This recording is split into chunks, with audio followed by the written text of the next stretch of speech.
Are you my new mom?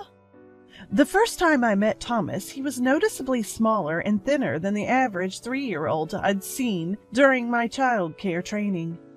His clothes were too small and dirty. He looked around restlessly, appearing scared and uneasy. It was clear that he wasn't being properly cared for. A poor kid, starved for love.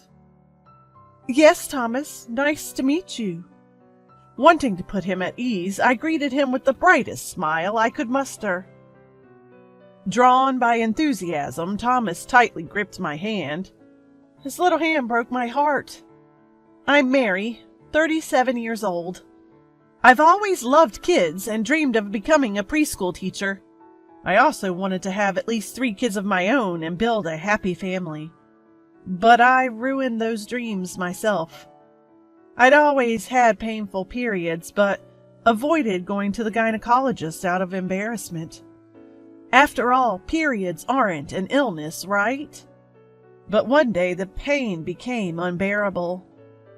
When I finally got checked, I found out that I had a uterine disorder that required immediate surgery. I lost my uterus, and with it any chance of having children of my own. I gave up on becoming a preschool teacher, too. It would be too painful to continue working with other people's kids. Then James, who was 3 years older than me, changed everything. I'd taken a job at a regular company where I met him. He was assigned to train me, although he didn't seem too focused on his work. He took personal calls and texts and would chat whenever he could. I used to find him annoying, but during one of those casual chats, I learned that James had just separated from his wife. It seemed his wife left abruptly, abandoning their young son, Thomas. I couldn't believe anyone could abandon their child like that. That conversation, which I usually would have ignored, suddenly felt important. James noticed my serious listening and began talking more freely. In hindsight, I might have been a potential future wife in his eyes. Wow, so who takes care of Thomas during the day? Right now, my mom's helping out. Coming from her place to take care of my kid, James said. She keeps nagging me to find a wife, especially for my child's sake. From what I gathered, James's mom had made an urgent trip from Minneapolis to help out. James was the second son of a farming family in Minneapolis, and the farm had already been handed down to the first son. Originally, the plan was to have James's mom take little Thomas back to the farm. But the wife of the first son was vehemently opposed, saying, I've got my own kids to look after. I'm not taking care of the second son's child. So, with no other option, James's mom was taking care of Thomas in James's apartment. Even James's in-laws refused to take the child, and nobody would tell him where his wife was.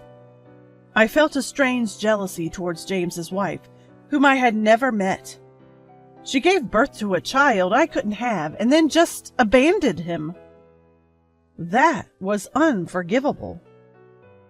If she didn't want him, I would take care of him. How about I become your wife? I was actually going to college to become a child care worker, I suggested. Really? Are you sure? And so we got married, but it wasn't exactly because I was in love with James. However, the first time I met Thomas, he was undeniably adorable, but he also seemed anxious and nervous. I soon found out why. Patricia, James's mom, and now my mother-in-law, said to me upon first meeting, Well, Thomas has a lot of likes and dislikes, just like his birth mom. He's not cute at all and doesn't even resemble James. He might not even be his son. Patricia, Thomas can hear you. It's fine. He's young and won't remember. I'm going home now. See you all later." Patricia hastily left, but not before bad-mouthing Thomas's mom in front of the child. Thomas is 3 years old. He understands what adults say. "I don't like that, Grandma," Thomas whispered. "I'll protect you from now on. I'll protect this child, treating them as if they were my own," I vowed in my heart. After getting married, I started to understand why James's ex-wife left. Parental burnout wasn't the whole story. Patricia may be difficult, but the real problem is James's emotional abuse. That day happened to be particularly hectic. Even after dinner, laundry wasn't folded. I hadn't checked Thomas's school planner, and nothing was prepped for tomorrow. Irritated at James, who was lounging on the sofa watching TV, I said, "James, could you at least bring the dishes to the sink?" "Huh? Why?" James didn't even look away from the TV. "What do you mean, why? I could use a little help here." I stumbled over my words, not sure how to explain further. "Wait, doesn't that sound a bit off? Mary, you're asking me to help with the chores, right? If I help, you get a break because there's less work for you. But you can't help me with my job at the office, can you? That's unfair and doesn't make sense." As he confidently insisted he was right, I was stunned. While part of me thought there was some logic to his argument, I also felt that stating it so bluntly was wrong on a human level. Thomas, who had been playing with his toys, silently gathered the dishes for both of us and brought them over to me. "Mom, here you go." "Aw, thank you, Thomas." The dishes were a bit wobbly, but I was happy he wanted to help. But I also felt guilty for making such a small child feel this tension. James seemed indifferent to both my feelings and Thomas's efforts. "You handle stuff inside the house. I work outside. You're like a professional housekeeper, so do your job properly." That's all he had to say. James's ex probably couldn't stand his emotional abuse either. James really doesn't care for Thomas at all. Apparently, influenced by Patricia, James doesn't think Thomas is his child. Although Thomas resembles his mother overall, certain features are dead ringers for James. James is indifferent to Thomas, even suggesting, "Maybe I should just put him in a facility. I'd save on costs and be free." I responded, "At least until he graduates high school, we should take care of him. I'll contribute financially." "Fine, but if Thomas wasn't here, I wouldn't have even married. Make sure you handle the housework." James had always said he didn't want any more kids and had no interest in Thomas either. He treated me like excess baggage, only valuing me for housework and childcare. What a terrible man. I couldn't bear the thought of making Thomas any more miserable than he already was. Life is really unfair. I would never give up on my own child. James and I didn't marry for love, and he took advantage of this to cheat on me frequently. He was often out late, claiming it was for work. I had taken a temporary leave from my job to settle Thomas into our new life, but decided to go back. I had made up my mind to do whatever it took to protect poor Thomas. Thomas, who was starved for affection, really took to me and is incredibly adorable. James never attended any of Thomas's school events, not for kindergarten nor elementary school. Thomas had given up on his dad and acted as if he didn't exist. People often mistook us for a single mother and her son. Although James and I were just sharing a life, Thomas and I had become a real family. Fast forward 15 years. Thomas was a high school senior, accepted to his top choice college, and planning to live on his own come spring. On the day of his high school graduation, I couldn't stop tearing up seeing him in his school uniform for the last time. Sadly, parents couldn't attend the ceremony and had to watch online. It was a sign of the times, but it felt lonely. After sending Thomas off in the morning, I set up my laptop in the kitchen and got ready for the day. Until it's time to start work, I go through albums and Mother's Day gifts, reminiscing about the happy memories that feel both long ago and all too recent. Seeing this, James smirked and said, "Thanks for playing housemaid all these years. You're of no use now, let's divorce." "You're really a fool, you know that? Going all out for someone else's kid? Well, it made my life easier," he added, scoffing at me. I held back my tears. What a foolish man! I had been waiting for this day for a long time. Let's settle this before the graduation ceremony starts.